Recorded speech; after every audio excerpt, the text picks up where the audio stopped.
నమస్కారం.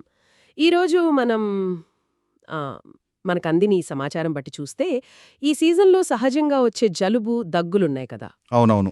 ఈ టైంలో కొంచెం ఎక్కువగానే ఉంటాయి. వాటికి మునగకాయను ఎలా ఉపయోగించవచ్చో ఆ సమాచారాన్ని కొంచెం వివరంగా చూద్దాం. ఇందులో చాలా పద్ధతులు సూచించారు మరి. సూపు, కషాయం ఇలా చాలా ఉన్నాయి. ఖచ్చితంగా. ఈ సమాచారం అంతా మన ఇంట్లో చేసుకునే వైద్యంలో, అంటే గృహ వైద్యంలో మునగకాయ ప్రాముఖ్యతను చెప్తోంది. ఇలాంటి సాధారణ సమస్యలకు జలుబు, దగ్గు లాంటి వాటికి సహజమైన పరిష్కారాలు తెలుసుకోవడం ఎప్పుడూ ఆసక్తికరమే కదా! అవును. ఈ నోట్స్‌లో చెప్పిన పద్ధతులేంటో కొంచెం లోతుగా చూద్దాం, వాటి వెనక ఏముందో. సరే. మొదటిగా ఇది చాలా మందికి తెలిసిందే అనుకుంటా. వేడి వేడిగా మునగకాయ సూప్ తాగడం, ఇది దగ్గు తగ్గిస్తుందని ఉంది. అవును, అది చాలా కామన్ రెమెడీ. అంతేకాదు ఇది పిల్లలకు కూడా పెట్టొచ్చని, ఆరోగ్యకరం, టేస్టీ అని కూడా రాశారు. కరెక్ట్. దానికి కారణం బహుశా మునగకాయలో విటమిన్ సి ఉంటుంది గదా! ఓ, అవును కదా! అది ఆ రోగనిరోధక శక్తిని పెంచడంలో బాగా సహాయపడుతుంది.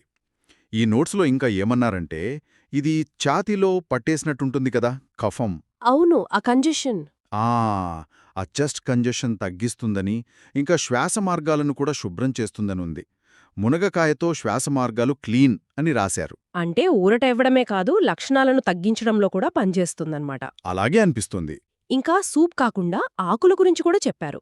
మునగ ఆకులతో కషాయం. అది తాగితే జలుబు తగ్గుతుందట. ఆకుల కషాయం కూడానా?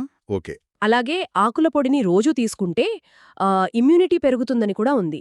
అంటే ఇది జలుబు వచ్చాకే కాదు, రాకుండా కూడా హెల్ప్ చేస్తుందంటారా? అదే అనిపిస్తోంది నాక్కూడా. ఎందుకంటే ఇక్కడ చూడండి, వారానికి 3 సార్లు మునగకాయ వాడితే చాలు, అసలు కోల్డ్, దగ్గు దరిచేరవని. వారానికి 3 సార్లా? ఓకే. ఇంకా ఇక్కడ చూడండి, మనం మామూలుగా వాడే మందులు సరిగా పనిచేయట్లేదనిపించినప్పుడు కూడా ఆ ఈ మునగకాయ కషాయం ప్రయత్నించమని ఒకవేళ మందులు పని చేయకపోతే మునగకాయ కషాయం ప్రయత్నించండి. సూచిస్తున్నారు.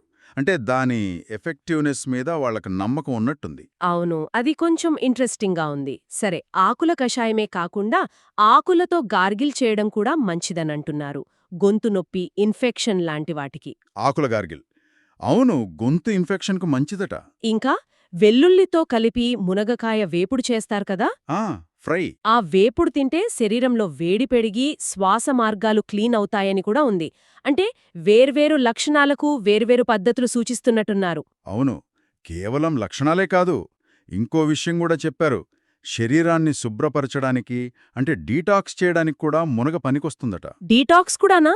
అవును, మునగాకులను మరిగించి నీళ్లు తాగితే శరీరంలో మలినాలు పోతాయని, ఇవి డీటాక్స్ ఎఫెక్ట్ చేస్తాయి. ఇక్కడ బహుశా డీటాక్స్ ఎఫెక్ట్ అని అనుకోవాలి.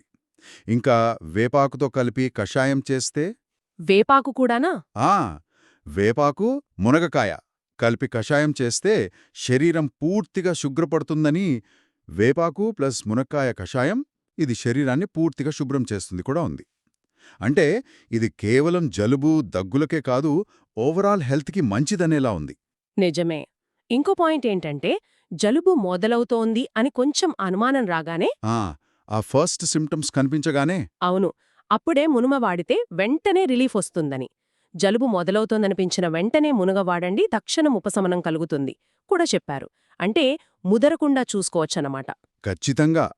అంటే ఈ సమాచారం మునగకాయను ఒక ట్రీట్మెంట్గానే కాకుండా ఒక ప్రివెంటివ్గా, ఇంకా ఎర్లీ స్టేజ్లో వాడే రెమెడీగా కూడా చూపిస్తోంది. సూప్, కషాయం, పొడి, వేపుడు, గార్గిల్, డీటాక్స్ డ్రింక్ ఇన్ని రకాలుగా వాడొచ్చంటే దీని ప్రయోజనాలు చాలానే ఉన్నాయని అర్థమవుతోంది. మొత్తంగా చూస్తే ఈ సమాచారం బట్టి మన వంటింట్లో తేలిగ్గా దొరికే మునగకాయ ఒక రకంగా సహజసిద్ధమైన మందులా పనిచేస్తుందని తెలుస్తోంది. జలుబు, దగ్గు లక్షణాలను తగ్గించడమే కాకుండా లాంగ్ టర్మ్లో ఇమ్యూనిటీని పెంచుకోవడానికి కూడా హెల్ప్ అవుతుందని ఈ నోట్స్ చెప్తున్నాయి. అవును, ఈ సమాచారమంతా చూసినప్పుడు నాకో ఆలోచనొస్తోంది. ఈ సాంప్రదాయ పద్ధతులున్నాయి కదా, అంటే మునగ లాంటి సింపుల్, న్యాచురల్ పదార్థాలనే రోజూ మన ఆహారంలో చేర్చుకోవడం వల్ల అది కేవలం జలుబు, దగ్గు వచ్చినప్పుడు టెంపరరీ రిలీఫ్ ఇవ్వడమేనా? లేక దీర్ఘకాలంలో ఇలాంటి చిన్న చిన్న ఆరోగ్య సమస్యల్ని తట్టుకునే మన శరీర సామర్థ్యాన్ని నిజంగా పెంచుతుందా? అంటే ఆహారానికి, ఇమ్యూనిటీకి ఉన్న సంబంధం గురించా? అవును, సరిగ్గా అదే. మనం తినే ఆహారానికి మన రోగనిరోధక వ్యవస్థ పనితీరుకు మధ్య ఉన్న ఈ లోతైన సంబంధం దాని గురించి మనం ఇంకా ఆలోచించాల్సిన అవసరం ఉందనిపిస్తోంది.